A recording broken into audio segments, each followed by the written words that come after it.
¿qué tal? Muy buenas, buenas. Bienvenidos a otra edición de Chubut. Hoy, en esta oportunidad, vamos a discutir eh, un poco un tema trillado y un poco un tema del que no se está hablando.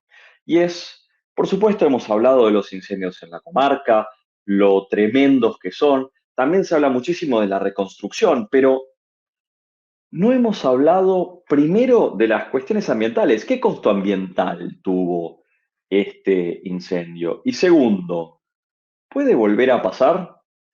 Un pronóstico realmente para nada positivo, deberá decir.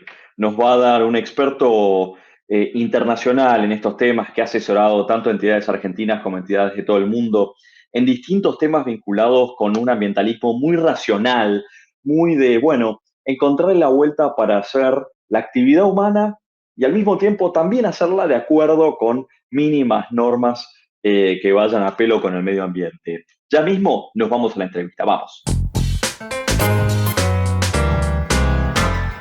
¿Quién me acompaña? Bueno, me acompaña Gustavo Aprile, especialista en cuestiones ambientales y, por supuesto, conocedor en profundidad de estos temas. Gustavo, un gustazo tenerte. Mil gracias por ser parte de esta edición de Chubutón. Muchas gracias por la invitación, Diego Laje, y bueno, con mucho gusto para poder evacuar algunas inquietudes.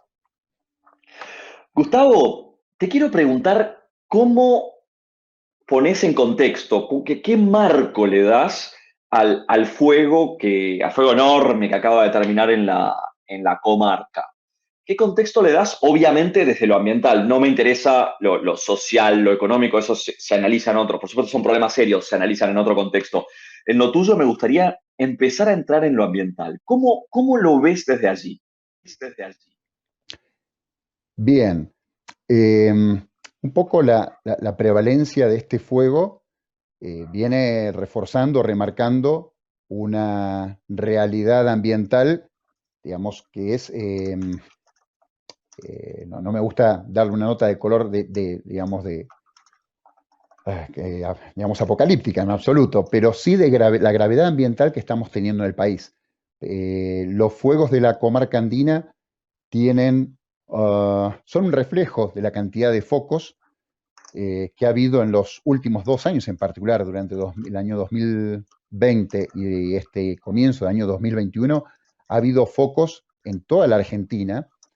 Pensemos en los incendios que afectaron en la provincia de Córdoba durante el año pasado, los incendios que desde mucho antes del 2020 y al presente, al día de hoy, vienen afectando al delta del Paraná, y estos focos de incendios que afectan la zona de la comarca andina, en la región noroeste de la Patagonia, desde el 7 de marzo, que ya llevan quemadas más de 20.000 hectáreas y con un foco todavía vigente en la zona del Boquete al día de hoy.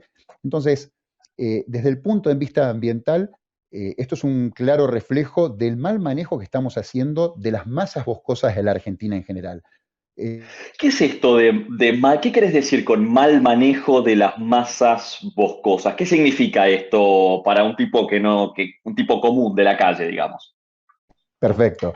Las masas boscosas, los bosques nativos en particular, tienen una función muy relevante dentro, digamos, de la calidad ambiental de nuestros ecosistemas, nuestros paisajes, de nuestros ambientes naturales. Digamos, son tanto generadores de bienes en forma directa como indirecta. De bienes en forma directa, los bosques proveen de madera, de leña, proveen de especies que tienen valor forrajero e incluso alimenticio, con lo cual son recursos naturales renovables que, si son bien manejados, favorecen a las economías regionales, a los pequeños y a las pequeñas y las grandes comunidades, es decir, localidades con pequeña cantidad de pobladores y aquellas que tienen una mayor cantidad a las ciudades también, eh, como recurso económico potencial. Eso por un lado. Por otro lado, son las que proveen servicios ecosistémicos y ambientales que hacen a la calidad de vida de la gente, aunque nosotros no lo percibamos directamente. ¿Qué es esto? Son las que... ¿Qué quiere decir esto de hacer a la calidad de vida de la gente? A veces uno no lo entiende con esa claridad. Claro. Por ejemplo, en el día a día nosotros consumimos alimentos que obviamente sabemos cuanto mejor calidad tengan esos alimentos y menos estén expuestos, por ejemplo, a eh, agroquímicos digamos, a un manejo que requiera el excesivo uso de fertilizantes, bueno, eso hace que disminuya la calidad de estos alimentos. Cuando nosotros consumimos alimentos que proveen de un suelo sano, un suelo orgánico, digamos, en buenas condiciones, obviamente lo que le estamos incorporando a nuestro organismo es algo de calidad superior. Los bosques contribuyen directamente a la generación de suelo y al resguardo del suelo que directa o indirectamente contribuyen al aprovechamiento agrícola de estos insumos que acabo de mencionar. Lo mismo en cuanto a la ganadería. No es lo mismo la carne producida en feedlot, que es producida con alimentos balanceados, alimentos manipulados, originados por la manipulación del ser humano, mezclando distintos tipos de componentes, que las pasturas naturales, las pasturas que son a campo y que muchas de ellas se encuentran, son parte de los ecosistemas, al menos de las regiones centrales y del norte de la Argentina.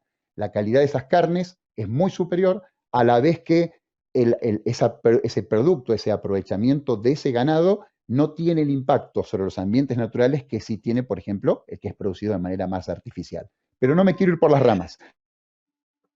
Como es justamente que hacen a la calidad de vida, como cuando en tu casa abrís el agua y esa agua es de buena calidad, no tiene impurezas, no está contaminada, se debe en gran medida a que el agua esa que cayó lo aportan, digamos, las tormentas, las lluvias, entra en contacto con un ambiente sano, que es el que capta el agua, la recibe, la envía a los acuíferos, la envía filtrada y parte del filtrado final también se realiza en las napas del subsuelo y hace que después la podamos aprovechar directamente a través de los pozos, como ocurre en muchas partes del país, o de su captación en cursos de agua superficiales, pero con una calidad que no la tenemos cuando, por ejemplo, en zonas donde han sido desmontadas totalmente, actúan desde los arsénicos que están en el suelo, por ejemplo, en el norte del país, en la región chaqueña, lo que se encuentra en la zona central del país, como es el sarro, y otros elementos que no otorgan la misma calidad ambiental del agua. Claro, Y hay claro, mucho más. entiendo lo que... Claro, hay muchísimo más para discutir. Ahora me gustaría meterme, al menos para primer contexto en esta etapa, de qué pasó en la comarca. ¿Qué pasó en la comarca en términos de ambiente ahora y qué podemos esperar? Y querría por ahora quedarme solo en lo macro, porque hemos discutido antes de estar al aire, y sé que la micro es muy pesada y es realmente muy fuerte lo que tenés para decir, pero me quiero quedar solamente en la macro, en la general. Perfecto. Eh, Bien, independientemente de este rol que, bueno, como mencionaba recién, tienen los bosques y que aportan directamente a la calidad de vida de las poblaciones, en el caso de la comarca ocurrió esto que mencionaba hace un momento, más de 20.000 hectáreas afectadas por fuegos, eh, y que afectaron directamente alrededor de 500 viviendas, prácticamente en torno a las 350 quedaron hechas cenizas, desaparecieron. Y cuando nosotros vemos y tomamos estudios que realizan investigadores, voy a mencionar precisamente el estudio de Guillermo Dofós de la Universidad Nacional San Juan Bosco, ubicado en Esquel, en donde él y su equipo relevaron más de 440.000 hectáreas de bosques de la comarca andino-patagónica en los últimos años, y cuando hacen un registro de todos los fuegos que se vienen dando y de los incendios que se generan con esos fuegos, se ve que la mayor parte, estamos hablando de el 77% de los fuegos que se han generado en los últimos años, se concentran en el 6% de las urbanizaciones que, eh, que se extienden dentro de la comarca. Estos fuegos que se generan y generan incendios, que son los denominados incendios de interfase, donde entra en contacto la masa boscosa con las instalaciones e infraestructura humana, están indicando que hay una falta del manejo del bosque y particularmente de los bosques implantados, de las forestaciones y también de las urbanizaciones que están asociadas a ese fuego, que son las que terminan generando eh, la mayor parte de estos incendios que terminan siendo catastróficos porque se ven afectada vivienda humana y vidas humanas también. Mira, Gustavo, me tengo que tomar una pausa, pero a la vuelta de la pausa, te digo, vamos a conversar ya directamente sobre esta interacción, o sea, este riesgo para la vida humana de los incendios forestales y cómo se concentran en una parte tan chica de la comarca. Pausa breve, volvemos enseguida.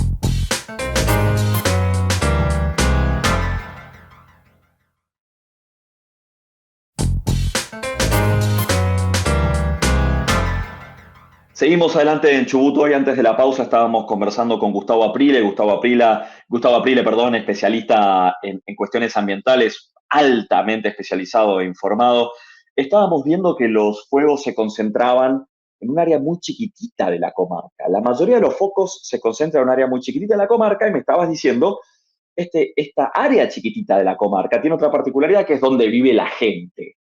O sea, la gente y el fuego correlacionan, aunque quizás la gente no necesariamente salga a prender fuego en su jardín, y mucha de la gente sea muy responsable en el manejo del fuego. Eso es lo que quizá pasa, porque uno habla con pobladores y en general son gente muy responsable sobre el tema fuego. Correcto. No es que esté concentrado en un sitio particular en cuanto a localización, sí que la generación de estos focos se dan en sitios muy particulares en la mayor parte de los casos. Hablábamos del 77%, que en total ocupan alrededor del 6% de toda la comarca. ¿Qué está indicando esto? Los fuegos se generan mayormente, no es a través de un rayo, no es porque queda una botella tirada en el bosque y eso genera un chispazo que hace que se queme un parque nacional, por ejemplo. Sí, en cambio, lo que señala es que hay una situación y un contexto en donde el contacto de las personas que viven o que están en contacto con el bosque o que viven dentro de él terminan generando focos que derivan en estos incendios. ¿Y eso a qué se debe? Precisamente no es que la gente vaya intencionalmente y prenda fuego, eso en todo caso son casos puntuales que la justicia se estará encargando de investigar, pero sí hay que tener conciencia de lo siguiente. Generalmente hay una visión idílica de vivir en el bosque. Entonces, muchas personas se mudan de las grandes urbes, de las grandes ciudades, a vivir en medio del bosque o en torno a zonas totalmente vegetadas y forestadas. Parte de estos bosques que se ven afectados no es bosque nativo, no es el bosque autóctono. Una gran parte, estamos hablando de algo más del 80% de las masas boscosas que se han quemado, son implantaciones de vegetación exótica, pinos, por decirlo, digamos, en términos vulgares, destinados a la producción forestal. ¿Está mal eso? No, no está mal. Está bueno que una parte del territorio esté destinado a ese tipo de producción porque nuestra economía, nosotros usamos madera y la industria maderera es relevante, es importantísimo, pero sí hay que tener en cuenta que tanto en estas forestaciones como fuera de ellas, pero donde esta vegetación exótica se ha extendido y que en particular se extiende en las zonas urbanas y periurbanas de donde se establecen las poblaciones, tienen un riesgo. Te quiero detener acá, Antes de seguir adelante, quiero una parte de tu análisis que me interesa un montón. Me estás diciendo que el 80% de lo que se quemó es plantación de especies que ni siquiera tenían que estar ahí, es como que se quema un campo de soja, digamos, no un bosque nativo patagónico, dicho de una forma muy bruta. Entonces, acá pasó algo complicado, porque si es una plantación, es responsabilidad de alguien. Bien, correcto. El 80% de las masas forestales que se quemaron, hubo también vegetación esteparia que se vio afectada, pero de las masas forestales, sí, en torno al 80% es vegetación implantada. Ahora, ¿qué ocurre aquí? Acá en realidad confluyen una serie de problemas que tienen que ver precisamente con la relación de las personas, la relación nuestra con el entorno. Y es que no, por una parte, nos estamos olvidando de hacernos cargo de que nuestras actitudes, desde el hecho que la persona que va a vivir a un lugar con zonas boscosas tiene que tener en cuenta que el bosque tiene que ser manejado, tiene que limpiarse, si no se acumula mucha masa combustible en torno a las viviendas y en torno al propio bosque. Es decir, si estas masas de vegetación no son manejadas por las autoridades, por un lado, por las entidades que tienen a su cargo hacer el manejo de bosques, las direcciones de bosques o los mismos servicios que combaten los incendios, es decir, la tarea preventiva que realizan o realizaban estos servicios que combaten los incendios. Y cada persona, cada habitante no se hace cargo de lo que corresponde en su propiedad, de cuidar las masas, perdón, de cuidar, de minimizar todo este El riesgo. combustible que queda dando vueltas ahí, limpiar, asegurarse que la plantación sea una plantación y no sea, quizás si te estoy entendiendo bien, el eslabón perdido entre un bosque natural plantado, digamos así, y el bosque nativo propiamente dicho. ¿Correcto? Lo estoy evaluando bien? ¿Estoy evaluando bien? Sí, sí, relativamente. A lo que voy es que el grueso de los problemas de los incendios se han generado donde hay implantaciones de especies exóticas, foráneas, que generalmente esto no ocurre tan a menudo donde hay bosque nativo, donde precisamente las condiciones del bosque nativo, el bosque nativo está bien conservado, dentro del bosque se genera una situación que no favorece la expansión de los fuegos. ¿Sí? Eso es parte de la forma que tiene el bosque de protegerse de un elemento como es el fuego, que en algunos casos, cuando hay acumulación de material combustible, de hojas, de hojarascas, de ramas que se caen con el paso del tiempo, permite obviamente que en caso de haber fuego que se genere un incendio, pero es algo que el mismo bosque con el paso del tiempo se encarga de cicatrizar. Es parte de un proceso natural de la evolución de ese fuego asociado a pocos incendios durante miles de años. Esto no ocurre con las plantaciones que son dedicadas al aprovechamiento forestal, en donde se usan especies exóticas que son mucho más resinosas, en donde el éxito de esas forestaciones y a fin de minimizar todo riesgo de incendio pasa por hacer un manejo de raleo, de poda, de extracción del material combustible, y que esto muchas veces se pierde cuando, o bien ese servicio, ese trabajo, esa labor, por razones económicas y a veces institucionales, se pierde, se deja de realizar.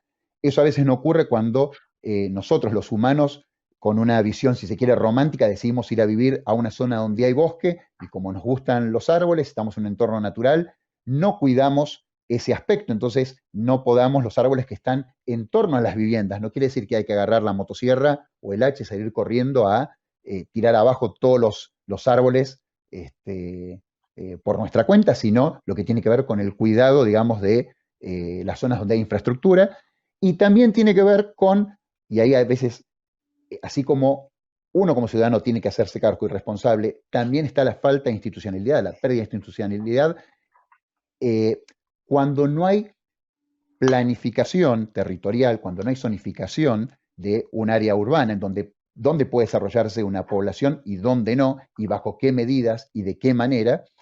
Y hay muchas veces entra la picardía humana, o sea, es decir, hay una falta de institucionalidad y a veces la picardía humana de los ciudadanos por ir a lugares donde no deberíamos estar es lo que hace que se generen estas cosas. Por ejemplo, si pensamos en el tendido eléctrico dentro de las zonas urbanas, no puede ser que este tendido eléctrico siempre sea aéreo y esté en contacto con vegetación que es proclive a incendiarse, a quemarse. Pero ¿qué pasa? Muchas veces eso puede ser que esté considerado en algunos, y haya un mantenimiento de ese tendido, de esa red en algunas localidades, pero yo tengo mi casa y decido hacer una extensión de la línea, la llevo a mi casa y no tengo en cuenta ese tipo de situación y de riesgo que aparezca esa situación, esa condición. Entonces, Se me fue el tiempo, se me fue el tiempo. Esto lo quiero analizar en otra oportunidad, discúlpame, pero se me fue el tiempo. Sé que sos especialista también en fauna y antes de irme, quiero que me cuentes un poco en estas decenas de miles de hectáreas que se han quemado, cómo afectó o no afectó a la fauna sobre la que vos trabajás, digamos, la fauna que vos seguís científicamente, ¿no? bien, básicamente los animales que se han visto afectados son los animales domésticos, ¿sí? que la gente tenía por una cuestión de que justamente los principales focos se realizaron en zonas en contacto con las poblaciones humanas, hubo fuego de interfase. Ahora, en las zonas donde hay bosque nativo, que se vio afectado dentro de este, en torno al 20%, 15-20% que mencionaba en un comienzo, y las especies que se pueden estar viendo afectadas, no hay rastros fidedignos, registros fidedignos en este momento, pero se piensa que se puede haber visto afectado, por ejemplo, el huemul, que es el ciervo nativo autóctono de los bosques andinos patagónicos, como una de las especies más afectadas. También se consideran una pequeña especie de felino, que es el gato huiña, que es como una especie de gato montés endémico exclusivo de los bosques andinos patagónicos, tanto de Chile como Argentina, y hay que pensar en dos especies más, en este caso de aves.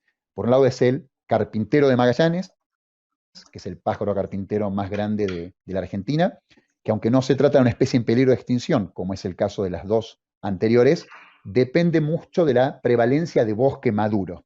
Y el bosque maduro andino patagónico es un bosque que se caracteriza por tener tanto árboles jóvenes como esos árboles viejos, secos, que parecen tortuosos, de formas tortuosas, en donde suelen refugiarse y encontrar alimento. Así que, en principio, esas serían las tres especies más afectadas. Hay una cuarta que indirectamente, por la quema de la madera, de la leña, de la vegetación y la generación de cenizas que termina en los cursos de agua, podría haberse afectado, pero es una evaluación pendiente, que es el pato de los torrentes. También una especie en situación amenazada, exclusiva de arroyos de alta montaña de la cordillera de los Andes. Gustavo Aprile, se nos acabó el tiempo, pero la verdad ha sido un gusto conversar con vos, un gusto que nos pongas en contexto todo esto que pasó en estos días y por supuesto vamos a seguir en contacto para ver cómo sigue la historia a largo plazo con el cuidado del medio ambiente en las zonas más afectadas. Gustavo Aprile, técnico en manejo y conservación de vida silvestre, un gustazo tenerte en esta edición de Chubut Hoy. Muchas gracias. Muchas gracias. Muchísimas gracias, Diego Laje, y hasta cualquier momento. Por supuesto, hasta cualquier momento, Gustavo Aprile, nos vemos la próxima. Entre tanto, nosotros seguimos adelante en Chubut Hoy.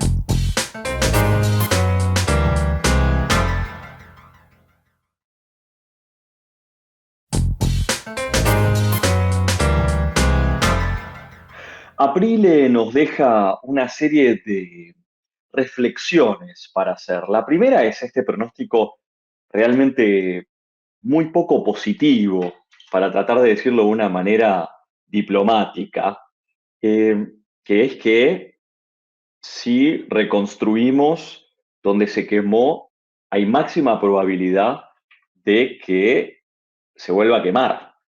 Entonces, obviamente hay una tensión que un experto ambiental no puede discutir, que es la tensión entre reconstrucción, hay que volver a hacer las casas de decenas y decenas y decenas de familias que se quedaron sin casa, pero al mismo tiempo no se pueden hacer en el mismo lugar. Ahora, ahí está realmente el rol del Estado como garante de seguridad. Hacia la seguridad comarcal, provincial y nacional este tema. Creo que Aprile lo dejó clarísimo dentro de lo que es su lectura ambiental, ¿no? Pero ahora vamos a la cuestión política. La seguridad local es clarísimo que estos fuegos no hay motivo para pensar que no se van a volver a dar. De hecho, Aprile fue muy claro, esto va a volver a pasar.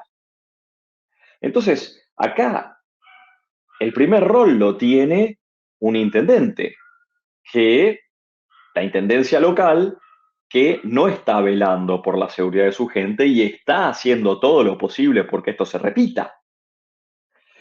Primero, ¿por qué? Porque la gente vuelve a reconstruir al mismo lugar donde ya sabemos que el siniestro va a pasar. ¿Por qué? Porque hay combustible en el piso. Y si no hay ahora porque se acaba de quemar, va a haber dentro de pocos años. Después está la cuestión provincial. Tiene que estar en coincidencia con la seguridad distrital. Hacia la seguridad de la provincia y al bienestar de la provincia este problema. Amén que ya hemos discutido varias veces la cuestión de los bomberos, que también es la otra una vez que ya se prendió el fuego y eso lo tiene que atender la provincia y Por último, la nación. La nación también tiene que intervenir. Obviamente, un rol muy deslucido tiene la nación, porque cuando vino el máximo representante del gobierno nacional, las cosas no salieron bien. Simplemente, para los que no recuerdan, cascotearon el vehículo en el que se transportaba el presidente de la nación y tuvo que abandonarlo a las corridas antes de que una pueblada pueda realmente, quizás hasta llegar a dejarnos sin presidente. Eso es la reflexión fundamental. O sea, no hay nadie pensando en la seguridad, que al fin y al cabo es la seguridad de todos nosotros. Porque si el Estado Nacional nos invita a seguir construyendo en un lugar que sabemos que se va a quemar, en un lugar que sabemos que se va a inundar, en un lugar que sabemos que va a tener una serie de problemas de seguridad básica, entonces evidentemente están faltando a la definición más íntima y más simple de Estado, porque con seguridad social o sin seguridad social hay estados. Hay estados que no tienen las cosas. Hay estados que no emiten moneda, pero no hay ningún estado que se defina como estado que no se encargue del tema seguridad interior y exterior. Y esa es la función primordial a la que estos incendios demostraron que tanto los municipios como la provincia como la nación están faltando gravemente a la definición más íntima, más antigua y más simple del rol del Estado. Con esto terminamos esta reflexión y esta edición de Chubuto. Y nos reencontramos como siempre todos los miércoles después del noticiero en Canal 9. Después también quedamos, por supuesto, en la página Chubut Hoy para seguir discutiendo, conversando y tratando estos temas a largo plazo. Porque alguien tiene que pensar a largo plazo y lo hacemos aquí en Chubut Hoy, con los principales protagonistas, con la gente más importante de las noticias, pero por supuesto con otro nivel de profundidad. Nos reencontramos el miércoles que viene. Como siempre, hasta entonces.